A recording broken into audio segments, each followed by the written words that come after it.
Everybody, and welcome back to the Just Make It Pretty podcast. So, today I am so excited because we are going to actually be talking about how to stand out in a sea of sameness. Now, you might notice by my voice today, and I'm going to be clearing my throat the whole episode. I'm a little bit sick. It is the season of everyone being sick, but I was so excited for the guests that we have on today that I could not wait. I could not reschedule. The guest we have on today is a global leader in sustainable energy efficient construction.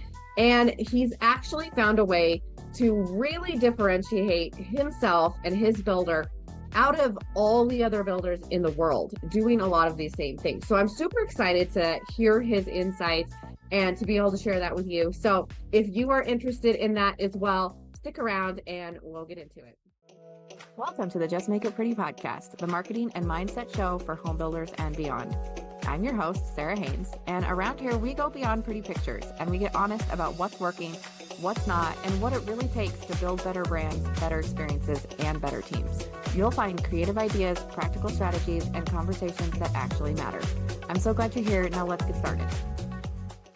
So today our guest is someone who is challenging the way that we think about home building and really leading the movement with smarter homes, more sustainable construction, and doing this on a global scale. So I'm really excited to introduce you guys to Mick Fabar, who is the Green Homes, owner of Green Homes, and a global leader in energy efficient home building. And he has projects spanning multiple countries and multiple climates. So I'm really excited to talk to you. Thank you so much for being here, Mick. Thanks, Sarah. It's a pleasure. Yeah, I would love to. We're going to jump into this whole topic today about really differentiating ourselves as home builders and just a lot of myths and misconceptions that I see out there in the home building industry. But before we dive in too deep, I would love to hear a little bit more about you. Tell us about your journey and how you got to this place that you're at today. Thank you.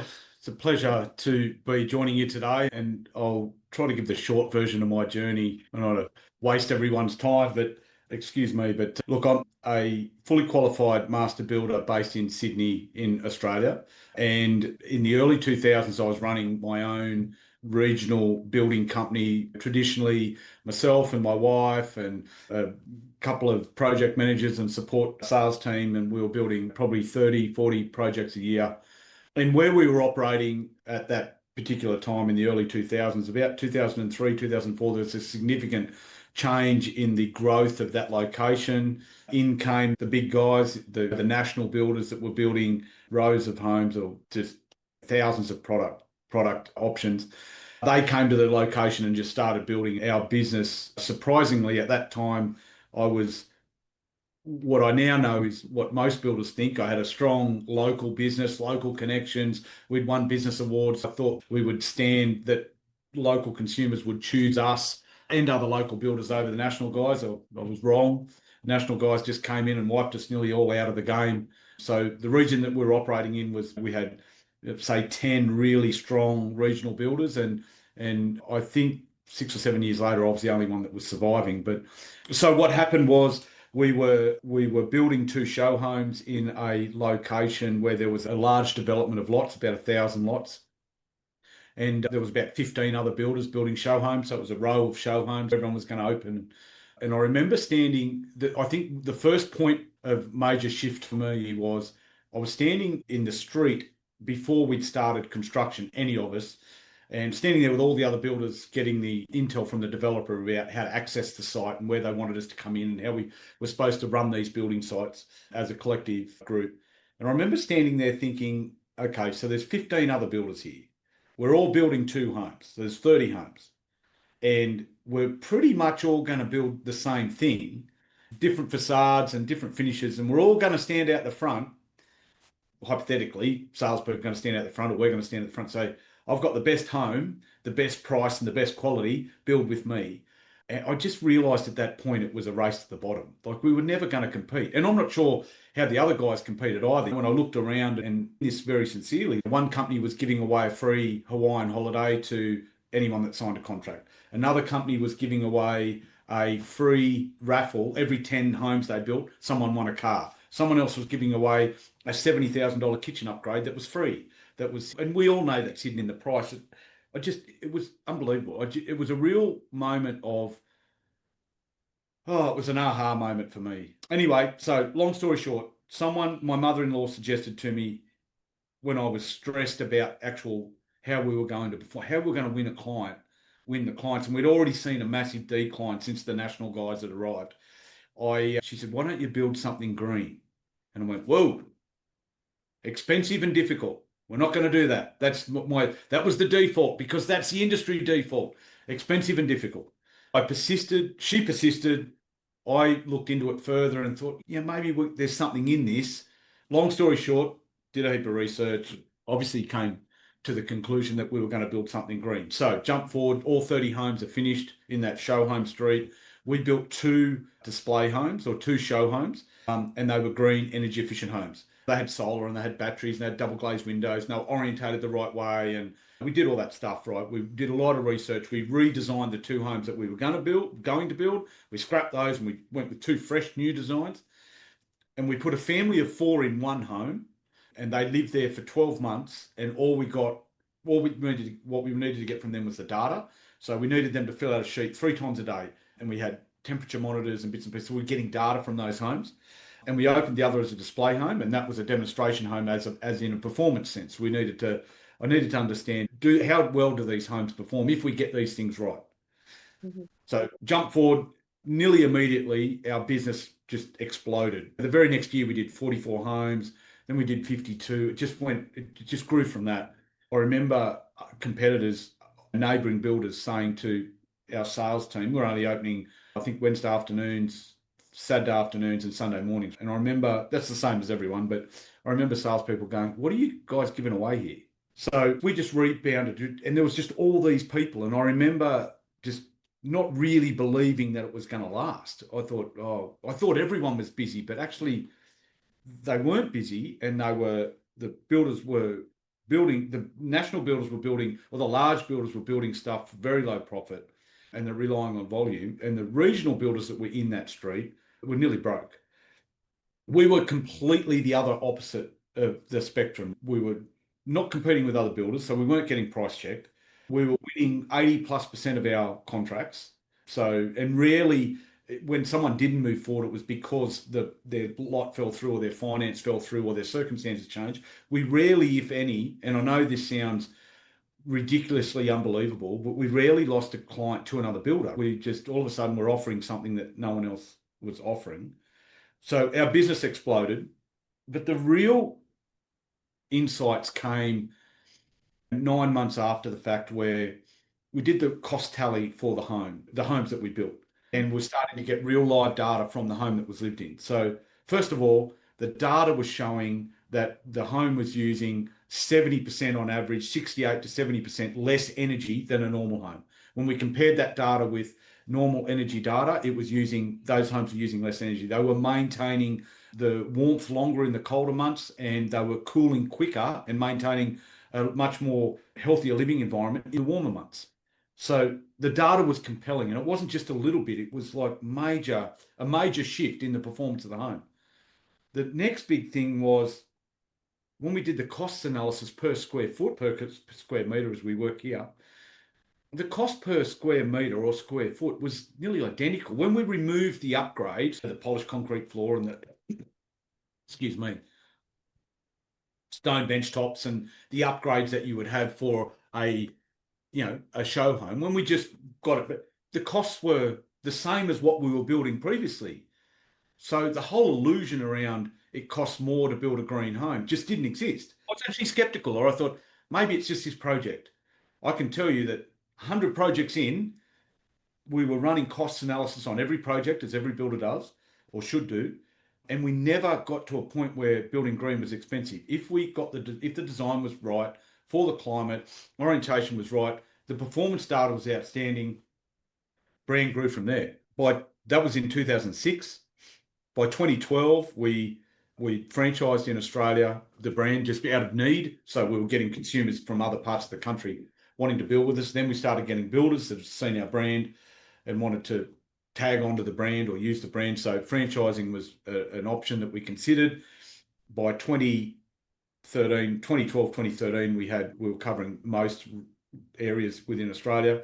2015, we opened in New Zealand. And by 2020 in New Zealand, the Greenhouse New Zealand's in the top 5 largest residential builders in that country. So really started from scratch. We had a commercial building partner who wanted to pivot and start building in the residential space.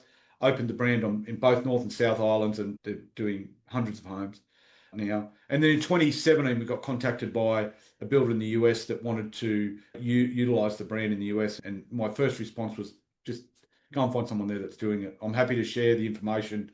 We're not really interested, but as it turns out, which is a whole nother story, but I went over to the US and spent 3.5 weeks there on the ground myself doing data R&D, and found that no one was offering a scalable green building system solution design package. And we opened just before COVID, which was just supposed to be a 3-month hiatus, turned into a 3-year hiatus. But so yeah, now we're back on the ground there from 2023 and building in locations across the US, and we've developed a heap of assets for the US. So we operate in 3 countries: the United States, New Zealand, and Australia. And we've won multiple awards, including Global Home of the Year, Highest Performing Home, New Home in Australia, New Zealand, and the US. So we've got multiple credibility awards and credibility third-party endorsement for our product. I'm reluctant to say we are the largest and most efficient and the best green building company, residential building company in the world. And it's just a huge market that we're in on our own. Yeah. That's the story of bread. You have such an incredible story. And it's so interesting because I feel like this realization that you had, like going back to when you were standing on that street, you're like, all these homes are going to be the same. I feel like it's something that a lot of people, if you sat down and thought about it, you're like, floor plans are similar, the interior selections are similar. So it's not something that seems so complicated, but yet we see over and over builders everywhere. They're doing that exact thing. They're trying to differentiate the same thing from their neighboring builders or whoever else is building in their communities. And so I think it's just a really interesting thing. I also think it's interesting it's not just us here in the US. So we're not just the only ones that are doing that. But why do you think that exists? Like, why do you think that builders resist doing things differently, even though they know that like they're really not doing anything that's really setting them apart? Yeah, I've been asked that question multiple times. I don't know that I've got the exact answer, but before I answer that question, can I just say that for our US-based listeners here, we build the same way in Australia and New Zealand as you build in the US. When I first went to the US, we had this illusion from people within the industry, didn't even think we had toilets inside our homes in Australia. So I can tell you, like, so everyone's listening, we build exactly the same way. It's that in different locations, there's different styles, just like there is in the US compared to Arizona and upstate New York, different style of home, but the process is the same. And more importantly, the consumer journey to building or buying a new home is exactly the same, I would say globally, right? They start at one point and then they go on a journey of education and dreaming and research to get to a point where they either buy a new home or contract build a new home. That journey, within reason, is exactly the same everywhere. So I think it's worth pointing out to everyone, so we're all on the same page. This isn't something that just works in Australia and New Zealand and may work in America. It's exactly the same. And the industry pressures are exactly the same as well. So we've got builders and industry that think, to answer your question, that think building green is expensive and difficult. And the reason I think that is because it probably was in the 60s. It probably was in the 60s and the 70s where it was difficult. We didn't have the data. We didn't have real data. I think that as long as humans have been on this planet, we understand that the sun can heat our living space, right? Yeah. We understand that ventilation and cool air can cool our living space. These fundamental principles have been around since the dawn of time, but I think back in the mid-century last year, we never had the data. And if you wanted to build energy efficiently or build a green home, most people thought that was building it out of recycled material or recycled products, and that was expensive. It's expensive from a labor component, it's expensive from a resource component. All of our homes today, All of the material that we use is available at your local hardware store. We're not using anything that is super expensive. All the material or manufacturers on the planet today have some sort of sustainable pathway. Some more than others. Some have got fully automated, sustainable factories and manufacturing processes. Some are really focused on the performance of their product or their life cycle of their product. But everyone is on that page, and it's growing. And when I say it's growing, it's not the early. We're not in the early phases of this. The early phases of sustainability in products was in the 2000s and the 90s. We're in the mature age of those products. The gap is that builders still hold on to, and contractors still hold on to, the illusion that building green is expensive and it's difficult. And that's because everything about green sustainability is optional for them. So when they do their trade and they get qualified, and there's nowhere in there about sustainability. It's about code, keeping the homes watertight, making sure there's no trip hazards, the fundamental stuff. But we don't think as a group, as a building group, collectively, is like, how do we make this home warmer in winter or cooler in summer? Or how do we integrate the winter sun into the living space? Or how do we make the home hold a core temperature better? What's the understanding of thermal mass within the home? All of those things are really simple when you know them, but it's optional. So the green space is reliant on builders who go, oh, I want to learn more about green. So they go and learn about it and they implement it. So we've got a plethora of independent builders doing that. What we've done is just scaled it. So we've built a business, we've built a brand that is then scalable. So a builder can just tap in on a Friday, join Green Homes. They can open Green Homes in their local location on a Monday, right? They've got all the resources and tools at their fingertips. We've just made it really simple. We didn't reinvent the wheel, but we just understand, really importantly, the sustainable principles behind building a home. And you know what? They're free. Like, they're not complicated. We're not using SIP panels, or we can use SIP panels. You can use modular design. You can build stick home framed homes with normal siding. Like, it's all about incorporating the principles for that environment. You just got to understand the principles. And then for us, it's about credibility. So we've got a great brand. We've got great suppliers. We've got global and national supply partners and arrangements, and consumers, when they go on that journey that I talked about, there's a certain process that they follow, and credibility is really important. So that's how our brand's gone really well. They want to know that you've built 10,000 homes that are performing. They want to know that you've got live data on homes in multiple climate zones, so we know that homes are performing to energy neutral or 70% less energy. And we're doing that daily. So we've got multiple projects that are always being monitored. So as in their performance. Look, that's where I never set out to build a global green building company. It's just been part of the journey, right? One thing's happened, then the next thing's happened, then the next opportunity's happened, and then that's how it's grown. Yeah, it's clear that buyers want that. They want sustainable homes. They want energy efficient homes. And I've worked with a couple builders who have attempted to add this or to implement these principles, but they even make it complicated for the buyer, is what I've noticed. And it's not only is it, oh, it's hard for us because it's going to be so expensive and difficult to build the home. It's like we make it more difficult for the buyer. Like, we're making it more difficult for the buyer by telling them all of that. And they're like, oh my gosh, it's going to be so expensive. It's an add-on, all of these things. So I think buyers want this thing that's going to differentiate all of these options that they have, but every differentiator makes it harder for them to choose it, if that makes sense. Let me give you a really simplistic example. If we've got a home, if we understand the rule of passive design, or the principle of passive design is about the sun interacting with our living space. Yeah. Now, most people don't know how to explain passive design. We've seen numerous studies that people understand solar passive design is important to a green home, but most people can't explain what it is.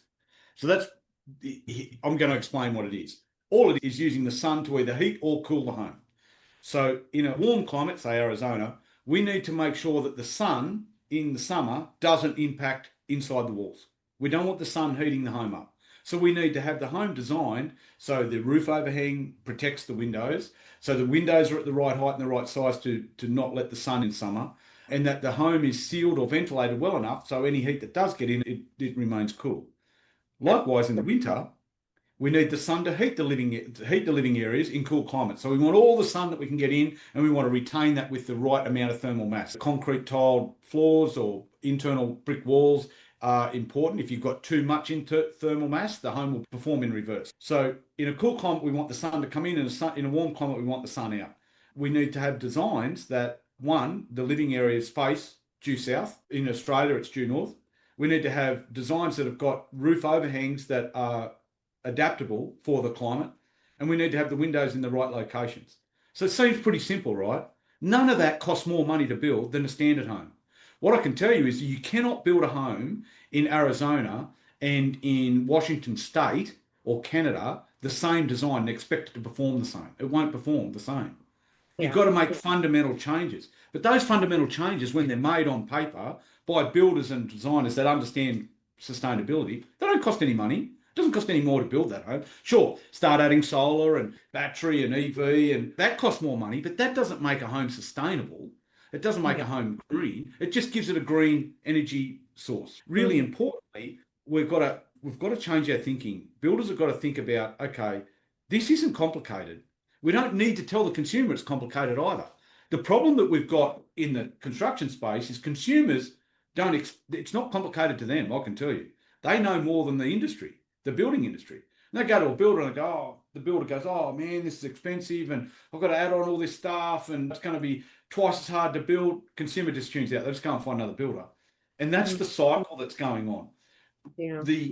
The consumers in their abundance want sustainability, energy efficient, green homes. That data is compelling. Any builder that's listening, anyone in the industry, go to chat, go to Google, go to your search engine and just type the question. Ask in multiple different ways you can ask them. How big's the industry? How big's the space? How big's the movement? What's the growth on the space? It's $1 billion space. Then ask it the next question. How many builders are building in that space? And you'll get a very surprising answer. Not many.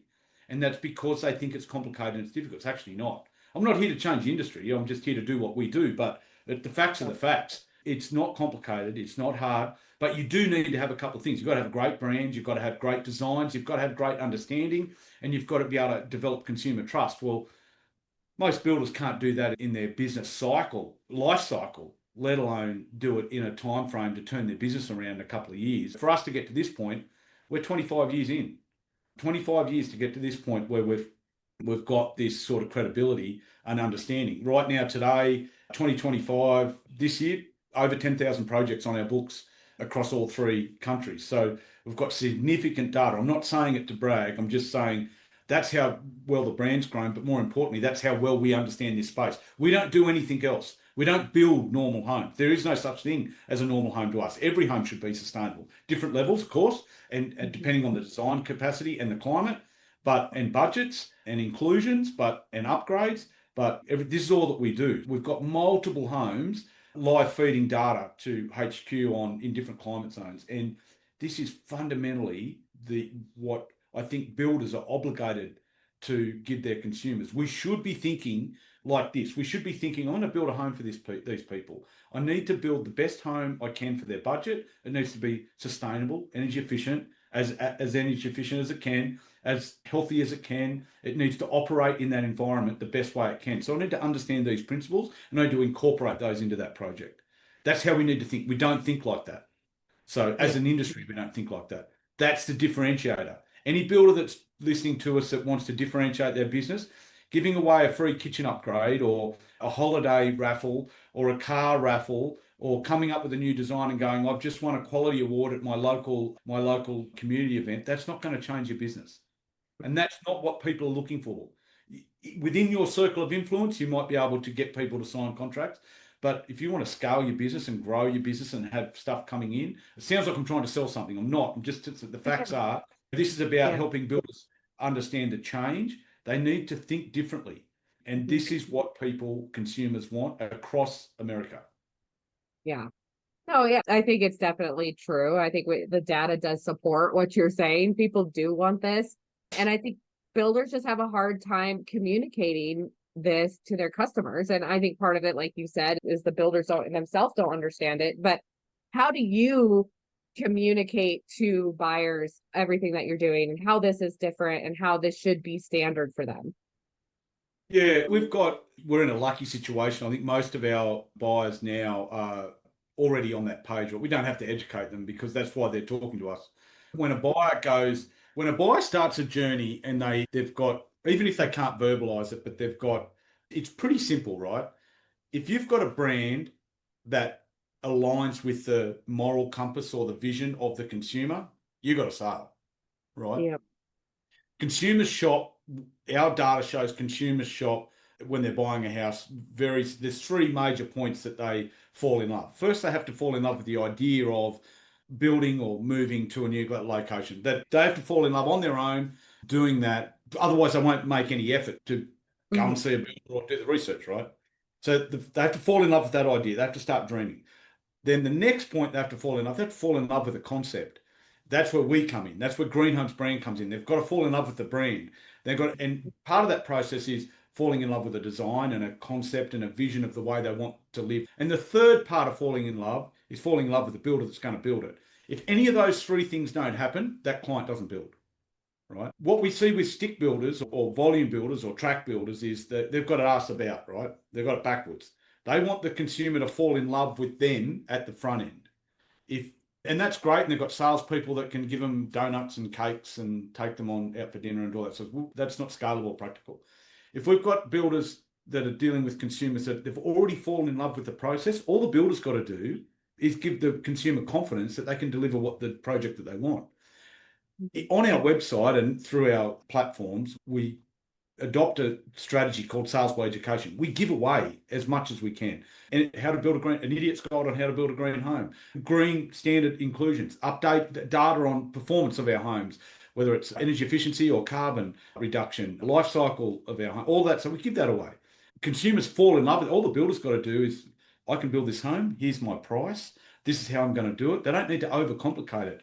What I see with builders that are trying to step into the green space is that they overcomplicate it themselves because they think it's expensive. So they're trying to add value for the uplifting cost. Consumers will pay. Here's another question for your activity for your listeners. Just go to Google and type in how much more will a consumer pay for a green home? What you'll find is globally, I think at the moment it's about 17% globally. That's what the numbers are. Now, if they don't cost any more to build, and you've got consumers that'll pay more for that product because they want that outcome, no brainer. I don't have to spell out the no brainer. Yeah. The data's compelling. So yeah. Builders just overcomplicate it because they don't understand the simple principles. I do think that the buyers that are coming in, they do know what they want. And so I decided to go on a new home journey for myself. And I was searching for a new home in a new area that we're not from. And it was really interesting because working in the industry, like I know a lot about homes, right? So I'm not super impressed by when you tell me about the flooring and the countertops and whatever, right? But even for myself, like I was like looking for what is it that I can connect with this builder. And I do a lot of research in advance. Like I'm on their website, I'm on their social media, I'm everywhere. And I'm looking for that like connection and that trust to be like, yes, what you're saying, you're actually going to be able to deliver. And I think a lot of builders, they lose that trust because what we see online and what we see in person and all these different places don't actually match up. And so like, why would I believe that you can actually do the things that you're saying? Because everything just doesn't, I've too many red flags and I've lost trust. And I think it's so easy for that to happen. And builders don't focus on keeping that and building that trust long enough. So I think some compelling data globally, it's US-based data, but we've seen other data reports that show the same. It is a little bit old now. I think the data would be quite significantly better now. But in 2021, there was a study across the US by the National Association of Homebuilders. 68% of consumers choose the builder they're going to build with before they make their first inquiry. 68%. Question number one for every builder listening, how are you helping your consumers fall in love with your brand or your business? Because 68% are choosing the builder they're going to build with before they make their first inquiry, right? That's before they even ring the builder. Have you got a website that's going to outrank your competitors? Have you got an offer that's going to get them in? Now, of those 68%, I think it was 95% of the research done is done online. Consumers aren't driving around building sites and seeing if they're neat and tidy. That's secondary or third. That first they're deciding on what builder they want to build with. Then they go and go, I'm going to have a look at their projects. But they do that online. They follow their Pinterest pages and Instagram page, their socials, and everything's got to line up. You've got to get that consumer trust right. So when I hear builders, and I talk to them all day, when I hear builders saying, I'm sponsoring the local soccer team, and I go, that's great for a community, but that's not going to win you any work, right? People aren't going to ring you because they see you sponsoring the soccer team. They're going to ring you because they fall in love with your brand. I can remember signing contracts with people. We were Green Homes, right? And we were the only office in Australia back in the early 2000s. And but just by default, I had no idea about how branding and consumer trust worked. Just by default, it looked, because we were rebranding our business. And I can remember signing with a consumer and saying to them, just out for my own research, my own team's research, what made you sign with us? I know I'm above your budget. What made you sign with us? One answer was when we did the tally for tally on what other builders were offering, and it was apples for apples, you were the same price. And we want a sustainable, energy efficient home. That was a common answer. Number of consumers, I remember one consumer saying to me, one client saying to me, it's so good that you've joined this brand. And I went, we're Green Homes. And they said, yeah, no, we know you're Green Homes here, but it's so good you're part of this big brand. This is before the days of the way the internet works now. And I was trying to educate them. So, no, we are Green Homes. Yeah, no, we know you're Green Homes here, but it's important to us that you're part of this bigger brand. So there's a lesson. So consumers, the data, consumers want, and I know firsthand, they want local builders, local tradespeople. They want to support their local community, but they want national or large brand protection and support and comfort. You can't, maybe in our early days, by default, that was an illusion. You can't, that's not an illusion anymore with the days of the internet. Now, I would think if we re-looked at that data, I would say that 80% of consumers choose the builder that they're going to build with before they make their first inquiry. Here's another piece of data. The first inquiry out of those 80% or 68% of the data, the first inquiry, 82% of people make their first inquiry via a soft touch method, chat, a chat function, a message, or an email. Mm-hmm. I don't know about you, but all the builders that we deal with and talk to every day, I don't think I've ran into a builder that's geared up to have that discussion at that point. Most builders just don't respond. There's a whole heap of other data. What's the level of comfort when you respond within 2 hours or you respond within 24 hours? How many builders I talk to that get a lead and inquiry on a Monday and they ring them on a Saturday? They don't want a phone call yet. They just want to know that and it should have happened on the Monday, right? So there's a whole heap of stuff that builders just don't do because they've never been trained to do it. They might be really good builders. There's a business management component around how consumers engage and shop. I can tell you from our perspective and our position and our data is they're in their droves wanting green, energy, sustainable, low carbon homes, and builders just aren't stepping up to the plate. There is an abundance of people per capita in the world. So relevance, the US is per capita 10 times bigger than any other country that we've looked at on consumers wanting energy efficient, sustainable homes, and builders are just not stepping up. And I see that as the biggest single differentiator to their business is being able to offer something that consumers want in an easy to obtain format. You don't need to make it complicated. You don't need to overemphasize it. But all of that comes with a confidence in the brand, and it's not something that you can just create overnight. That's why we exist, and that's why we're growing at the capacity and the rate that we're growing, because we've figured it out. But yeah, that's the data. Yeah. No, you said something interesting because you're like, we know that people want to buy from people, but they don't want to talk to the person right away. So it's how can you show, who you are, who your brand is, and make that emotional connection through your website and your social media and all of those touch points that they're going to have before they get to talk to your salesperson. And then second step, making sure that when they do talk to the salesperson, that it matches and the story and the whole experience matches. I think that's like key at the start. But what other kind of advice? There was a builder that was like, I want to start doing this. I want to differentiate myself. I want to start making moves towards this vision today. what could they do as a first step? Call me. Just call me. We'll fix it. That's what we do. I think we've invested millions and millions of dollars for a builder to reinvent the wheel. It'll take them years, and they have to invest millions of dollars as well. For a builder I explain how websites work, right, to builders. And I talk to builders all day that have spent $20,000, $30,000 on their website, and I go, and they're expecting a big result. That's like taking Hyundai to Formula One and expecting to compete, right? It's just not going to happen. It just doesn't work like that. You've got to have brand confidence. You've got to have a niche. You've got to have communication and words that consumers are attracted to. You've got to have a brand to help them engage. And you've got to have a platform that gets in front of them when they go, I want to build a new home. Oh, I like this idea. That aligns with something that I wasn't thinking about. That's where the magic is. I think the other thing about the building industry is it's a very isolated industry, right? Builders traditionally operate on their own. Everyone's a competitor. Every other industry and every large builder on the planet is in a partnership, multiple partnerships. And it takes a partnership to grow and manage a sustainable, not green, just a sustainable, ongoing, profitable business. You've got to have partnerships. And whether you need to have many partnerships, obviously with the local community, with your business advisors, with a brand. What we see is that builders try to do it all themselves. And number one reason what they fail is because they might be really good builders, but to be a really good business operator is a totally different thing. And you need totally different skills. My message to builders is stay in your lane and partner with the people that will do the other stuff.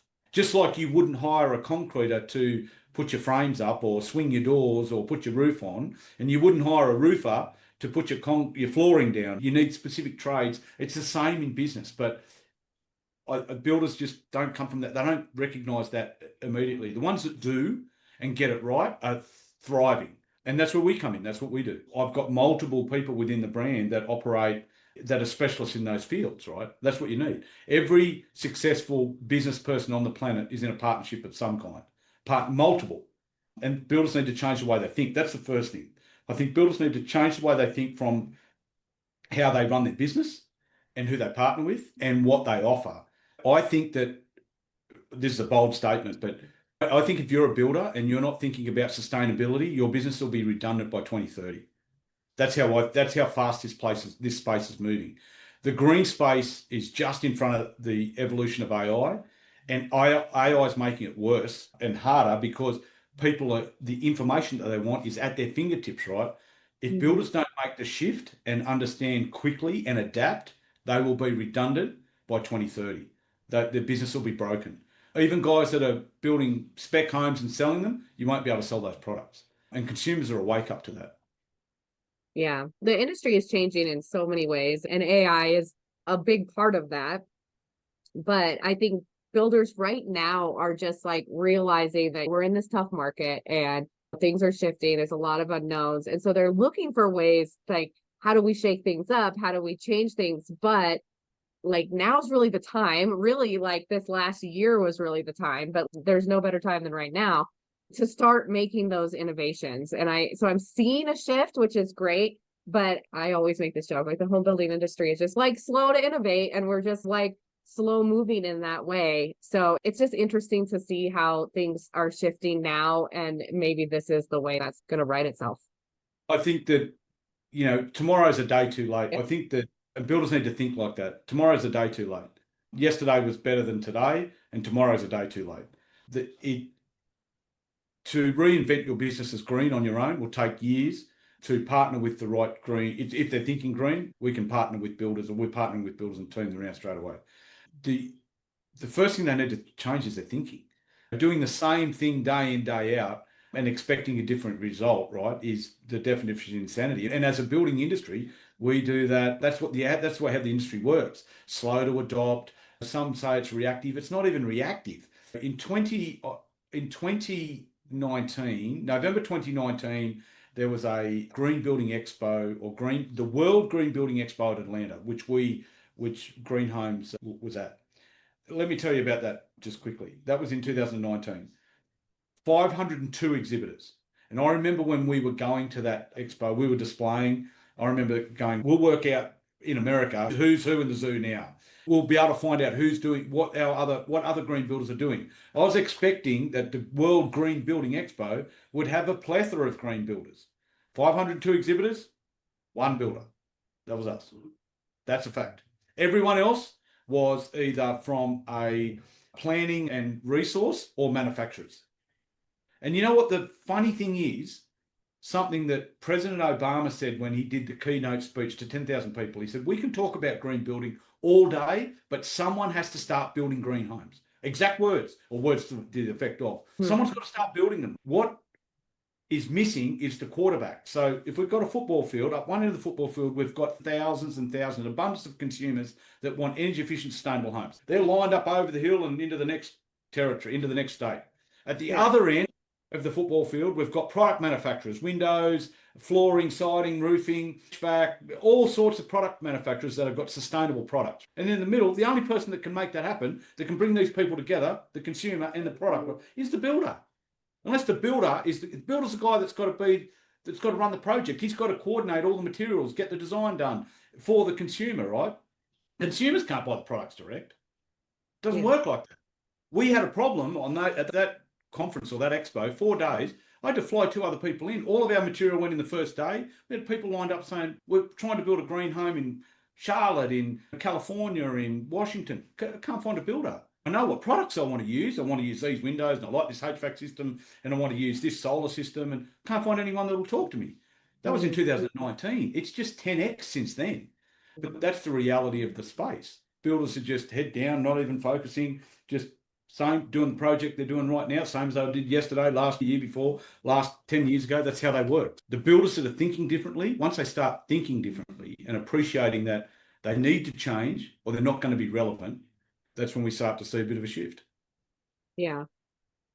So you said the first thing that they should do is to reach out to you. So how would someone do that? If one of our listeners was like, I need to talk to Mick, what would be the best way for them to reach out? You can contact me directly on LinkedIn. We've got a website, ghbuildersusa.com. You can contact me through there. It'll get to my team, and anyone that mentions that they were on the Just Make It Pretty podcast, I'll get them they can send that straight to me, and I will communicate directly. I'm available and happy to help builders and share information. If green homes is a great fit for you, fantastic. If it's not, you've just got a heap of information. I can send you stuff. I'm happy to share information on what we're doing and how to help your business shift and succeed in this market ongoing. And if green homes is a partnership fit for you, great. And if it's a partnership fit for us, let's explore it. But yeah, please reach out. I'm happy to share my journey. Absolutely. I love the way that you are giving back to the industry with sharing that information. I do hope that all of you guys will reach out and talk with Mick. There's so much more that I'm sure he can share. I know we've had a couple conversations, and there's so much more that I wish I could pack into this episode, but I want to keep it short for you guys so you can reach out to him, find out some more. Thank you, Mick, for being here with us today. I will give you the last word here. If there's anything else that you want to share with our listeners before we wrap up, I will give that space to you. But thank you for being here, and thank you for sharing everything that you have so far. Thank you, Sarah, and thank you to all the listeners that have tuned in. And my last message is something I said before: tomorrow's a day too late. If you want to be relevant and enjoy your work, do good things in your community, build homes that are going to give you a legacy, but importantly, build a thriving, sustainable business, you need to be in the green space. It's not a trend. It's a space that's evolved, and most builders haven't even looked over the hills. I'm just saying, just look over the hill. Just pop your head up, take a break, spend 5 minutes just doing a little bit of research, and then act on it. Don't procrastinate. Awesome. Thank you again. For my listeners, now it is your turn. You need to do all the internet things. You need to like this episode. You need to go reach out to Mick. His links will be down in the description box. And let us know what you thought of this episode. I'd love to hear from all of you. Also, if you have any questions, please leave those in the comments below. We will tag Mick as well so he can follow along with any of those questions. And I'm always in the comments as well. Thank you for being here. Thank you for listening. And we will see you in our next episode next week. So bye, everybody.